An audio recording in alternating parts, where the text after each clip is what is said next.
Lava is in the streets of the Grindavik. How it started there goes back to early morning. We had this bang in the darkness by about 7:58, and this was the sign of eruption that we were waiting for a while. Last night I noticed there was a dip and then a rise. You could see it even from the space. Our satellites are picking this. And then Coast Guard of the Iceland could fly over there. Drones are not allowed. No drone image here. These are all my colleagues in the Coast Guard of Iceland who can fly over the height of the 60 meters. No drone can fly over that for health and safety reasons. We saw that it broke through the actual wall, defensive wall. So the fissure sliced it through. Then a second fissure opened just north of the Grindavik, northeast of it, and touched the first houses in the Grindavik area, and they start to burn. As you will see here, the lava is building over itself a new path for itself. The surrounding area of it solidifies, lava flies through it in the middle, then bursts in the headland and goes through. Here you see one of the houses started to burn. The next one now is burning, and the streets in this area are now taken over by the lava. As you can see, we had two breaches of lava and on the beyond the wall. First one is sliced through by the first fissure. The second fissure opened up. The earth split at the town itself, and the lava flew. Now we have it in the street. This is the situation that we had many years ago in 1970s with one of those volcanoes erupted in the Iceland. I have a video about this. I will play it for you here. How we saved that town in 1970s. As the world knows, Grindavik, the port town in the Iceland's Reykjanes Peninsula, is in danger because of an imminent eruption may cut through the town and reach the sea. There are potential other ways also, but that depends where the eruption happens. We have the swarms of earthquake, and a seal is formed under the Grindavik up to the Svartsengi power plant. We are trying to save the power plant, but not yet the town itself.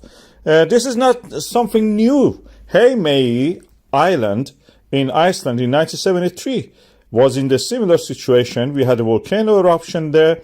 It was one of the iconic times in the volcanology, because for the first time we tried and we successfully stopped the lava flow by pumping water onto it. The lava was almost covering 1/5 of the town, and we tried every second 400 liters of water was pumped and also directed by laying pipes onto the town. This is the iconic image of my time, and is world famous probably. Before the water and after the water went there, we pumped it over there. It solidified the lava, stopped it from moving, and then we were able to clear the town, the port. And now, even after all those years, the town is back on its knees. The fissure that erupted, you can see the black line coming from diagonally, and you can see in the aerial photograph of the area, this region, how it affected the whole town. This is very similar to what we have in the Grindavik today, and it is quite possible that we will successfully can stop this lava flow by pumping water. We need very big, powerful pumps. I have videos about the situation where lava flows enters the sea, and what happens when such a thing happens. And also before that, with the lava boats that can put life and property in danger. Apocalyptic views of lava flow from the Cumbre Vieja volcano. Now 2 months has passed. Volcano has not stopped. It's coming directly from the core mantle boundary, like a welding torch. Made a hole in the Atlantic Ocean and created the La Palma originally. Now is adding to the landmass of the island. But the lava is flowing down the hills, going toward the ocean.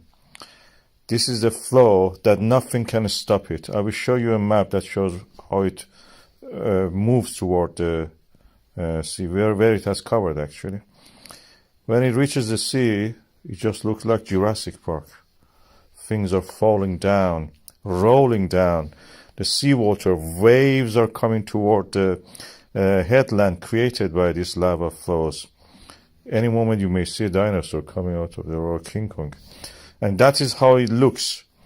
This is a 3D model we have created, and it shows the lava flow, where it ended up on the sea. The older ones, you can see that they are created layered lava as cliffs that we see.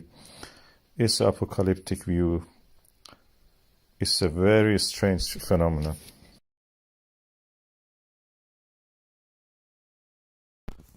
What is a lava boat? This is a phenomenon we see when we have a volcanism, and the lava which is flowing is very viscous and it can flow easy, and because on the way it faces boulders and rocks from either the native or previous eruptions of itself, even its own solidified lava, it can keep them floating on top of it. They're less dense than the lava flowing underneath, and they float on it and they can be carried by the flow of the lava. As you can see, it takes a while sometimes because the level of the slope of the flow is not much, but then they enter a pool of lava and you can see that they float on it. This one was sinking almost, and as you can see here, it can be blocked even in the lava channel when the sides of it are solidified and forming a kind of barrier, like a groove. Inside of it, the lava is yet hot and flowing. It can carry pieces of its own wall. This is also again from the La Palma. As you can see, huge. That boulder is probably near 10 to 15 meters. And there are examples of it in elsewhere. This one was really interesting in that sense. It just was seen for a long period of time from the source, almost the source, to where it was actually deposited. Eventually they will be stopped, they get stuck somewhere, they stay there, and as they are in contact with the lava, they're all the time cooling it down, solid, in contact with the hot liquid. They absorb the heat from it, and gradually just the flow gets thicker and it cannot flow as it used to. So this viscosity will increase and makes the lava to solidify. In that sense, it will form a kind of like an island, and any flow can flow around it. This is from the La Palma, as you can see, the eruption 2022, and this is flowing very rapidly and carrying the raft with it. These are rafts or lava boat carried by the flow of the lava. As you can see here, it's quite quite deep actually, probably 5-6 meters deep, and the sides are solidified as you saw. So it can be carried a long distance if it is like that. The volume is too high.